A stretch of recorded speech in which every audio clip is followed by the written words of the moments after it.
Buenas tardes, chicos. Como siempre les digo, para mí es un placer estar aquí delante de ustedes dándoles clase. El día de hoy vamos a continuar hablando de los tipos de textos literarios. Como ustedes saben, hemos estado hablando de los textos literarios durante toda esta semana y continuaremos hablando de ellos a mayor profundidad durante la siguiente semana.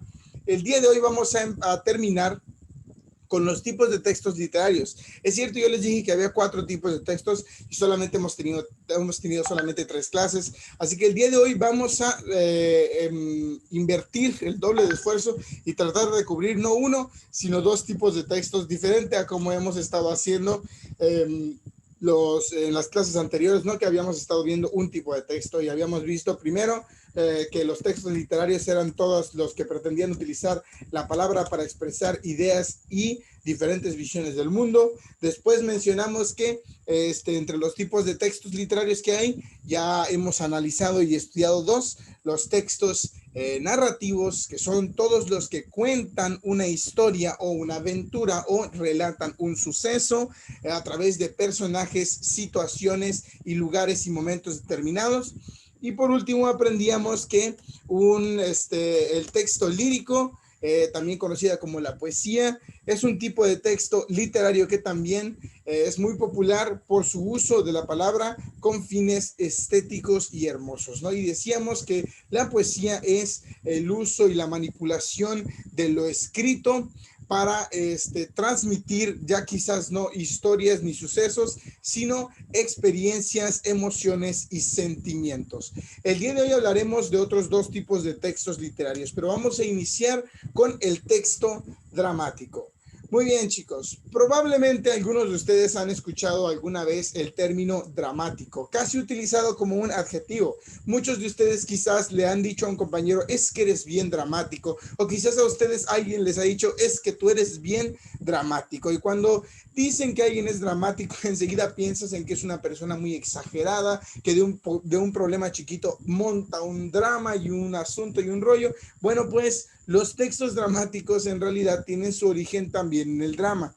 Y la razón por la que nosotros pensamos que el drama es una exageración de la realidad es porque en el teatro el drama es la interpretación de un texto, la interpretación o la puesta en escena de algo escrito para generar una historia y una experiencia física y visible.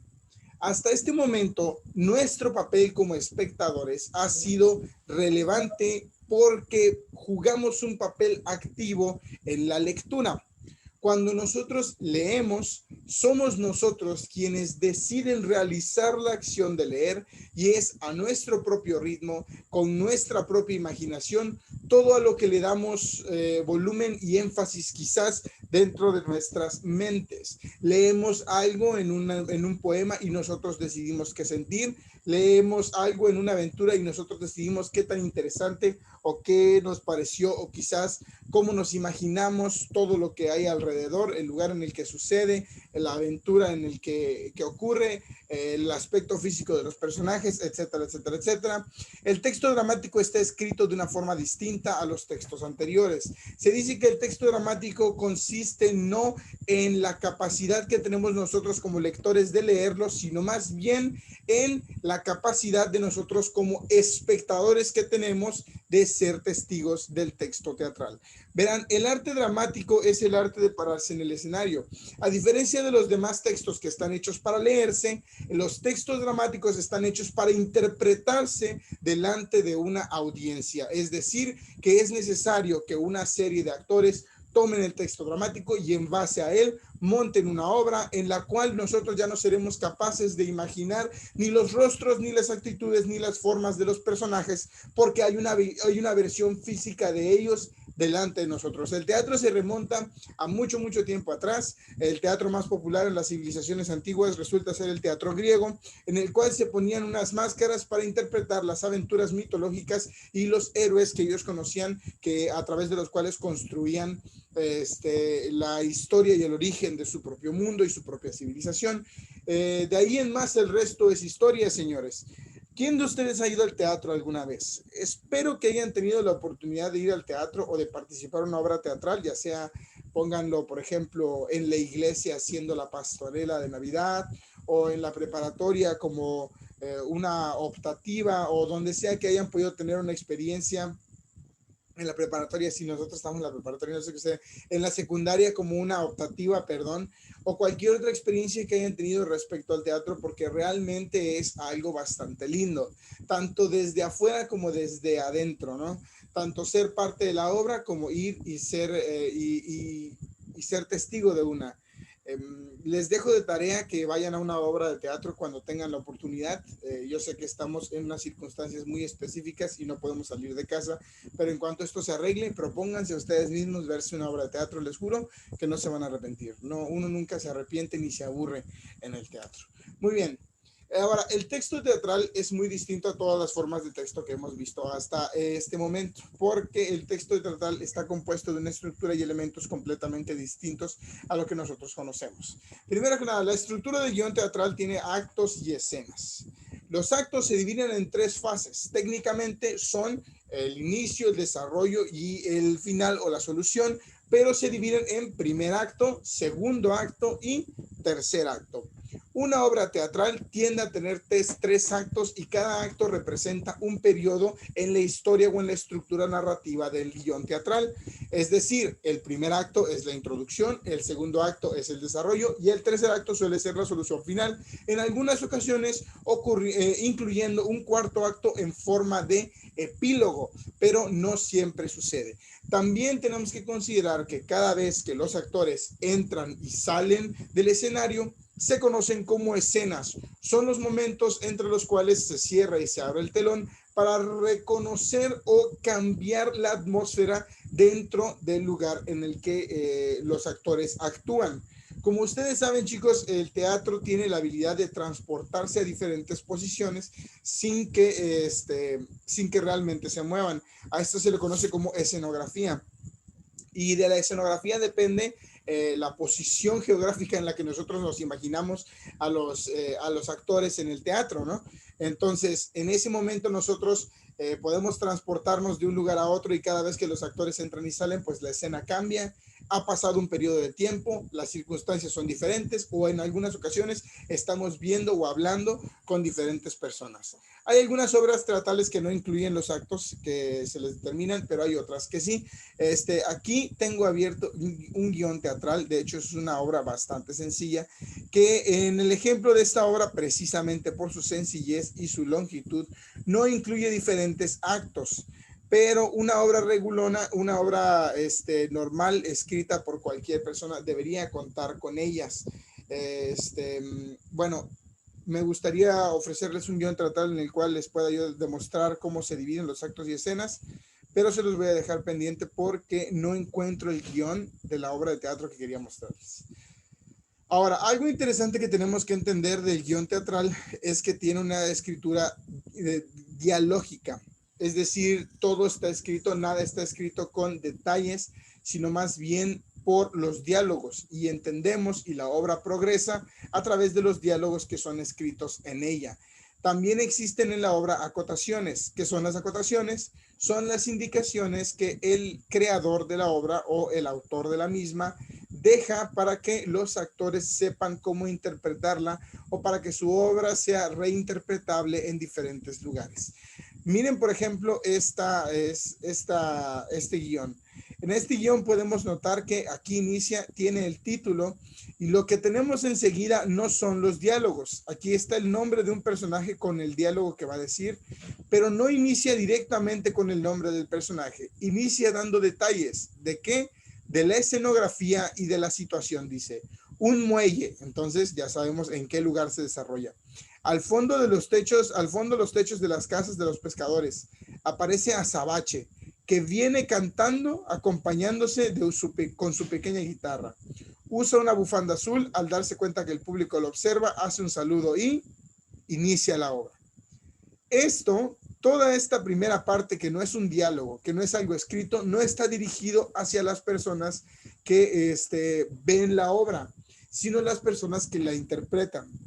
¿Por qué? Porque en el texto dramático ya no tenemos solamente que tener en cuenta al lector, sino también a los intérpretes y a los espectadores.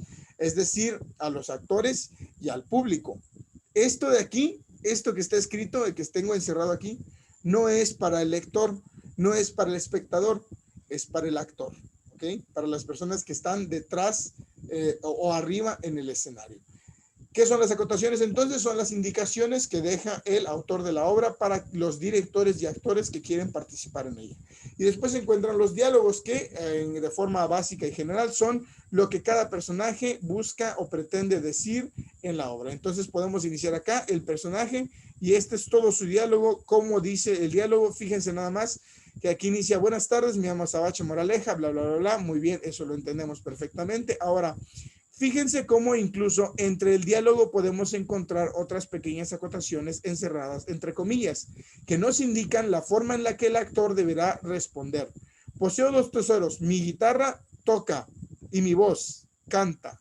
Entonces, en estas partes se supone que cuando dice mi guitarra debe de estarla rasgando y cuando dice su voz debe de decirlo cantado. Estas son indicaciones que deja el autor para determinarle a los actores cómo deben de presentarse en la escena. Así es como se compone un texto dramático. Chéquense, todos estos son diálogos. La obra no avanza si no es por los diálogos. La obra no progresa si no es porque los actores envueltos en la obra le permiten progresar. Después de diálogos y acotaciones, tenemos que entender que toda obra o todo texto dramático debe de contar con argumento y personajes. El argumento y los personajes son, de forma generalizada, de qué trata la obra y quiénes están involucrados en ella.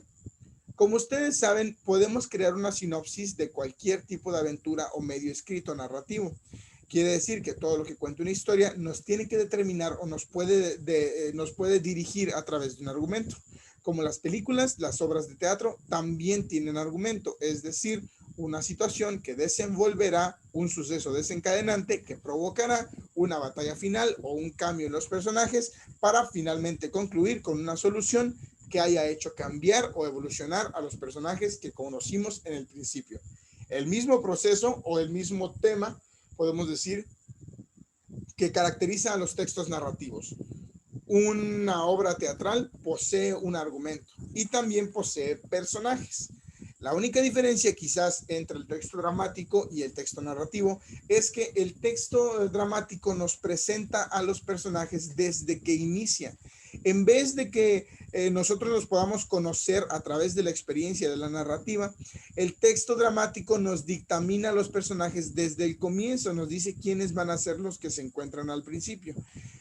Los personajes se encuentran antes que el mismo guión. Fíjense, aquí está el título y luego los personajes que hay. Es lo primero que uno lee en cualquier tipo de guión teatral. El título y, por supuesto, los personajes involucrados.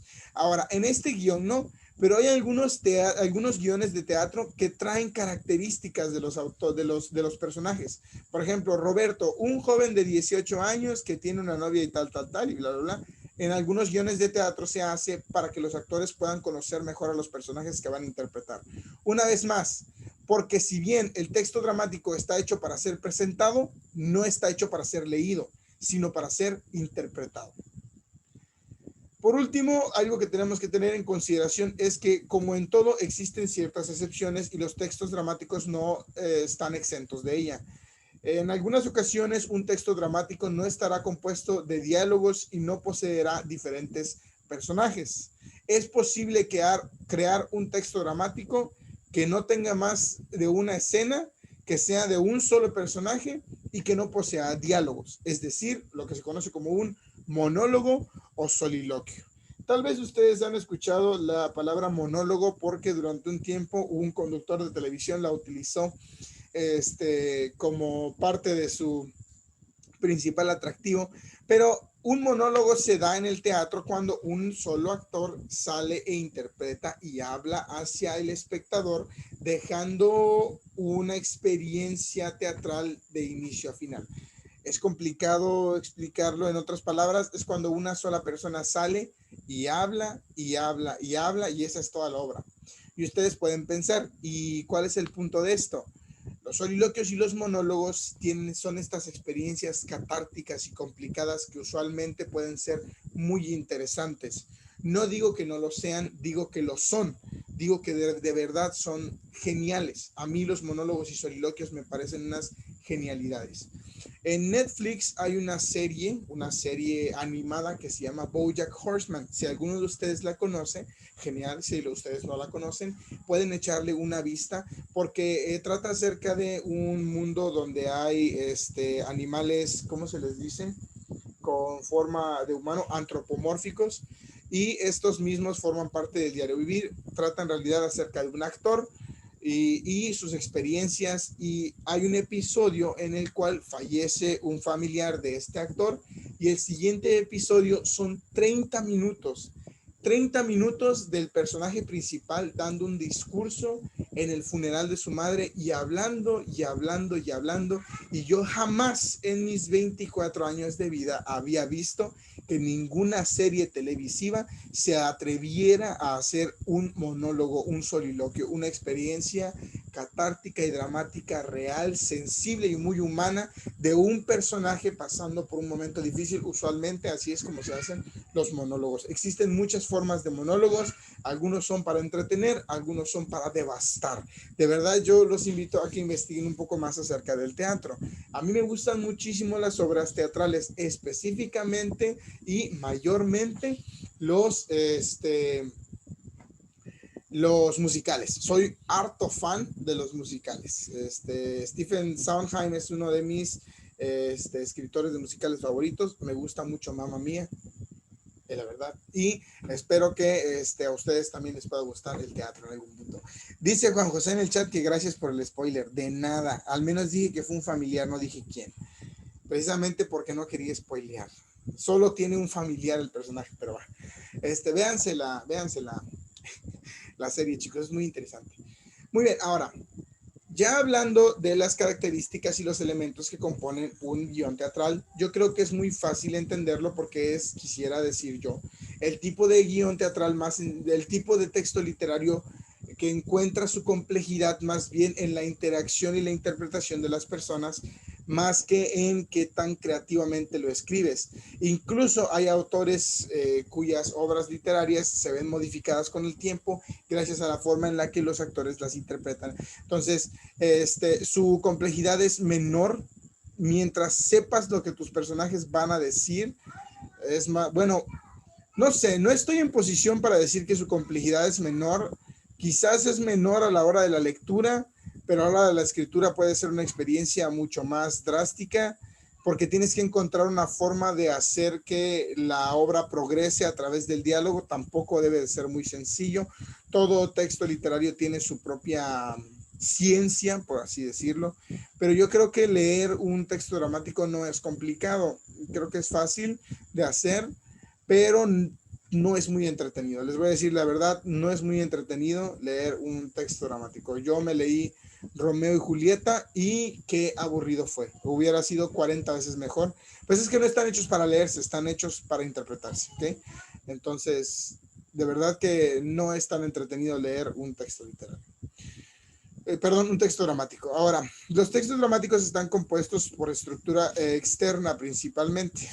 Tenemos que entender el contexto histórico y el contexto geográfico.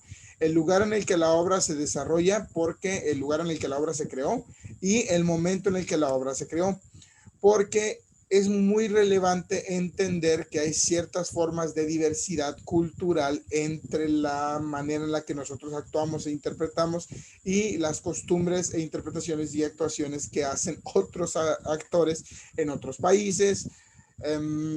Les voy a poner un ejemplo rápido y sencillo. Cuando yo leí Romeo y Julieta al inicio de la obra, inicia con dos sirvientes, los sirvientes de las familias de Romeo y Julieta, que están peleadas y se odian unos con otros, los Capuleto y no recuerdo cómo se llaman la otra familia de Romeo y Julieta. El punto es que las familias de estos dos chicos están muy peleadas y hasta los sirvientes odian a los sirvientes de la otra familia. Y cuando inicia el libro, inicia con dos sirvientes que ven pasar a los sirvientes de la familia rival, y uno le dice al otro, me voy a morder el pulgar. Y el otro le contesta, oye, no te muerdas el pulgar, vas a provocar un problema. Y le decía, no me importa, me voy a morder el pulgar. Y se muerde el pulgar. Y en ese momento, así como ustedes están confundidos, yo decía, pero ¿qué está pasando aquí? ¿Por qué este idiota se está mordiendo el pulgar? ¿Y por qué va a ocasionar un problema por morderse el pulgar? Resulta que geográficamente en Italia, en ese momento de la historia, en el pasado, morderse el pulgar era similar a mentarle la madre a alguien en la calle y era tan ofensivo como hacer cualquier gesto obsceno cuando vas en el tráfico y alguien se te atraviesa. Obviamente, si nosotros no comprendemos el contexto geográfico ni el contexto histórico de lo que sucede dentro del texto dramático, vamos a tener cero capacidad de interpretarlo. Es por eso que tanto la estructura interna como la estructura externa debe de ser analizada para poder ser comprendida. Es muy difícil que podamos entender una obra de teatro que fue escrita en una época distinta, en una cultura distinta, en un país distinto, por personas distintas a las que existen o a las que viven ahora. Entonces, un guión teatral o un texto dramático siempre debe de leerse con eso en mente. Ahora, algo diferente a lo que hemos analizado hasta este entonces es que en los textos dramáticos juegan más papeles, más personas. Cuando leemos cualquier tipo de texto literario, dígase una novela, un cuento o una poesía, existen dos papeles: el autor y el lector, la persona que lo escribe y la persona que lo lee. No hay más. Y ahí hay dos cosas en juego: qué tan bueno es el escritor transmitiendo su intención y qué tan bueno es el lector interpretando la intención del autor. Pero cuando se trata del teatro, ya no solamente existe un lector y un autor, existen más personas que entran en juego y cuya relevancia es tal que cuando uno de estos elementos no es positivo, la interacción entre la persona que escribe el texto y la persona que es testigo del mismo puede variar. Ahora, ¿a qué me refiero con esto? A que en el drama hay más personas en medio de la transmisión o la presentación de un texto dramático. Para empezar está el dramaturgo. El dramaturgo es el autor de la obra teatral, es la persona que la escribe y pretende entregársela a alguien para que la presente en un teatro. Después del dramaturgo se encuentra en el papel dirigente el director. El director se encarga de decirle a los actores cómo deben de actuar y es el que organiza todo lo relacionado a la obra en un ambiente físico. Si bien el dramaturgo deja sus indicaciones y cómo quiere que se hagan, el director es el que coordinará la forma en la que las indicaciones del dramaturgo se han de seguir y la forma en la que los actores habrán de interpretar el papel. Debajo del director juegan un papel importante los actores y los productores. Aquí no escribía los productores, pero también juegan un papel importante. ¿Quiénes son los actores? Los actores son las personas involucradas en la obra que habrán de interpretar los personajes determinados y creados por el dramaturgo. Y del otro lado están los productores. Son los que se encargan de provocar inmersión dentro de la obra, las personas que se encargan que si de la escenografía, el vestuario y la ambientación, los que se encargan de las luces, los que se encargan de los muebles, los que se encargan de la ropa que visten los actores, pues. Ellos permitirán que exista inmersión y realidad y que todo se acople para que nosotros podamos apreciar correctamente el trabajo del dramaturgo. Nosotros ya no somos lectores porque no estamos leyendo, nosotros somos espectadores porque estamos viendo la obra teatral.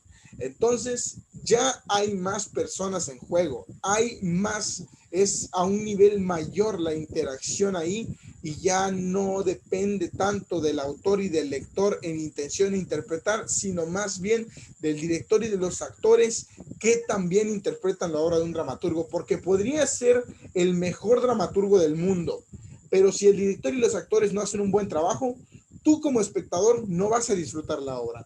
Así como también puede ser el peor dramaturgo y la obra más sencilla del mundo, pero si el director y los actores encuentran una forma entretenida de interpretarla, tú como espectador la vas a disfrutar. Entonces ya no es solamente el espectador o el lector descifrando el código que pretende lanzar a través de su mensaje el autor, sino hay más personas involucradas en el medio para que pueda llegar hasta nosotros y podamos apreciarlo.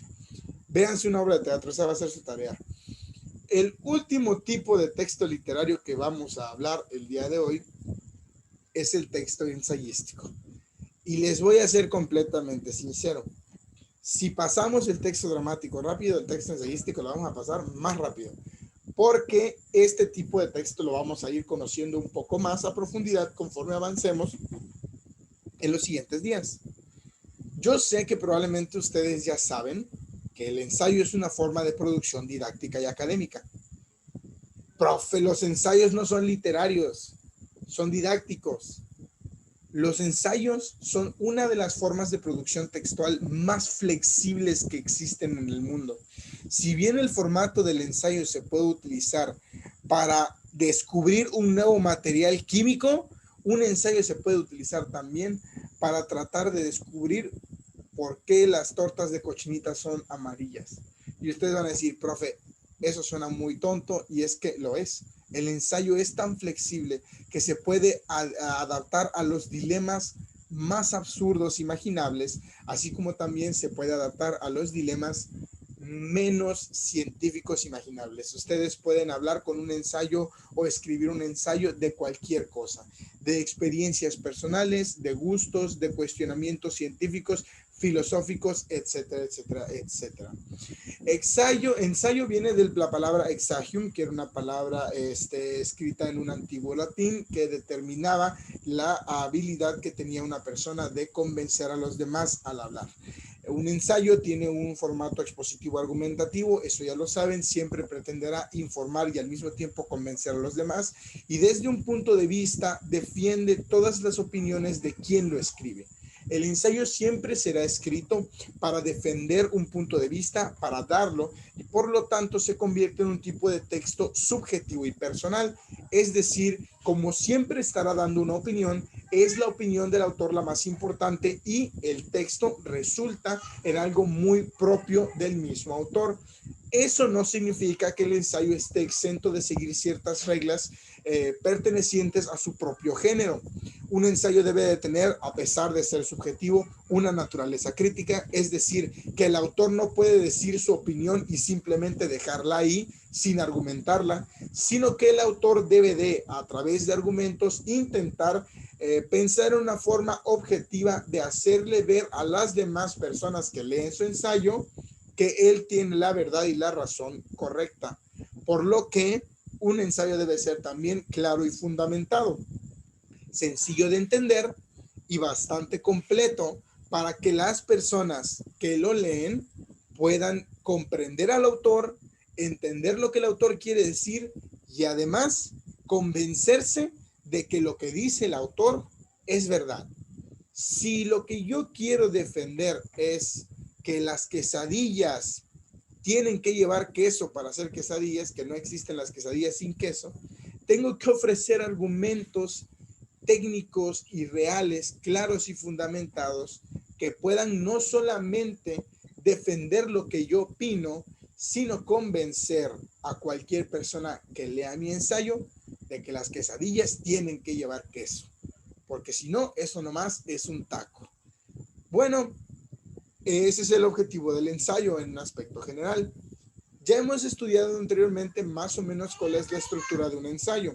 Un ensayo posee introducción, desarrollo y conclusión.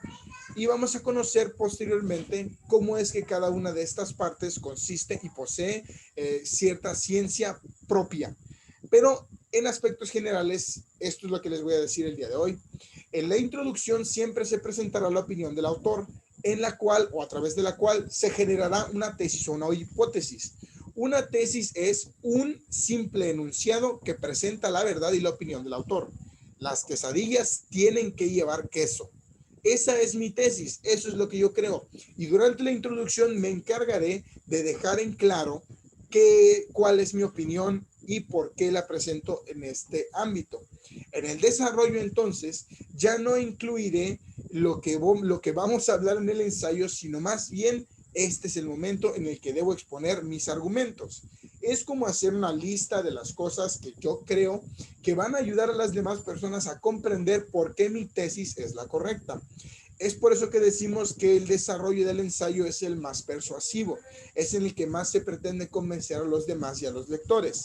Eso no quiere decir que esté exento de ciertas reglas, tiene que ser lógico, ordenado y puntual, es decir, tener una estructura lógica que no se contradiga y que no se monte en una encima de la otra. Ordenada, siempre debe de estar de forma jerárquica, ya sea de los argumentos menos importantes a los más importantes, o un argumento poco importante y uno muy importante, y así sucesivamente, para que el lector se concentre en el mismo ensayo. Por supuesto, es muy importante que los ensayos sean puntuales. Cuando decimos que un ensayo sea puntual, nos referimos a que debe de incluir exactamente la información justa para ser entendido, no más ni menos. Finalmente llegamos a la conclusión del ensayo, donde se cerrarán todas las ideas desarrolladas y el autor llegará a un punto de resolución en el cual reafirmará todos los argumentos expuestos durante el desarrollo y dirá, ¿saben qué? Siempre sí tenía razón, las quesadillas tienen que llevar queso.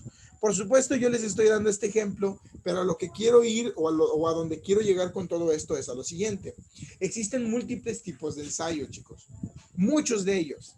Los principales que nosotros conocemos son los académicos y los científicos porque estamos escuchando de ellos todo el tiempo. Pero hay tantos tipos de ensayo como hay tantos géneros. Existe el ensayo literario, que es el que habla de temas no físicos, no científicos, no académicos. Por ejemplo, hay ensayos sobre, digamos así, hay ensayos escritos literalmente con la intención de narrar o contar experiencias, como hay un ensayo muy interesante que se llama ¿Por qué los mexicanos las prefieren gordas?, que habla acerca de el consumo y la alimentación y cómo a nosotros los mexicanos nos gustan las mujeres gorditas. Esto es real, chicos, eso es un ensayo. Se puede hacer un ensayo de ese tipo de cosas. Muy diferente a lo que nosotros creemos como los científicos y los académicos, y ese ensayo resulta como una pequeña crítica a nuestra sociedad consumista. Entonces, también hay ensayos que son muy filosóficos. Se puede escribir un ensayo, por ejemplo, de dónde vino el hombre y ponernos a decir, no, hombre, nos creó Dios o no lo sé, somos el resultado de cientos de años de realidad, o quizás un ensayo se puede hacer respecto a por qué existe el amor, por qué existe el odio, emociones, cosas no tangibles. Estos asuntos en los cuales se centran los ensayos más literarios son esas, más bien. Todas las que son más bien experimentales y o de experiencias y emociones y sentimientos que de verdades absolutas y ciencias exactas. Debido a la flexibilidad y adaptabilidad del ensayo, hay muchas formas de crear y de manipular la estructura del ensayo. Pero pues eso lo veremos más adelante cuando sea nuestra chamba generar un ensayo. Y entonces por eso lo comenté tan rápido, porque de verdad vamos a profundizar muchísimo más en este tema la próxima semana. Entonces, esta semana lo importante era en realidad el texto dramático con una pequeña introducción al texto ensayístico. Les voy a dejar dos tareas. La primera tarea es que me investiguen cuáles son los géneros dramáticos de Shakespeare. Resulta que hubo hace muchos años un dramaturgo que fue increíble, William Shakespeare, del que probablemente han escuchado porque siempre lo andan referenciando en la cultura popular. Este señor fue el canijo que descubrió los géneros dramáticos. Este señor, si hoy en día clasificamos las películas en terror, romance, aventura, vaqueros, eso es gracias a William Shakespeare, porque ese señor escribió tantas obras teatrales que al final tuvo que dividirlas en cuáles eran las que hablaban de amor, cuáles eran las que hablaban de guerra, cuáles eran las que hablaban de tal y tal, y él creó los géneros literarios y los géneros dramáticos. Entonces les dejo ahí de tarea que me investiguen cuáles son los géneros dramáticos de William Shakespeare, o solamente cuáles son los géneros dramáticos les va a aparecer. Su segunda tarea es la siguiente. El día de hoy quiero que no el día de hoy, pero en uno de estos días, quiero que ustedes escriban su propia versión de un texto dramático según una experiencia real que hayan tenido en los siguientes días. Pues esto puede ser en su fin de semana, puede ser de algo que hayan vivido ayer o de algo que hayan vivido hoy o de algo que vayan a vivir todavía. ¿A qué me refiero con esto?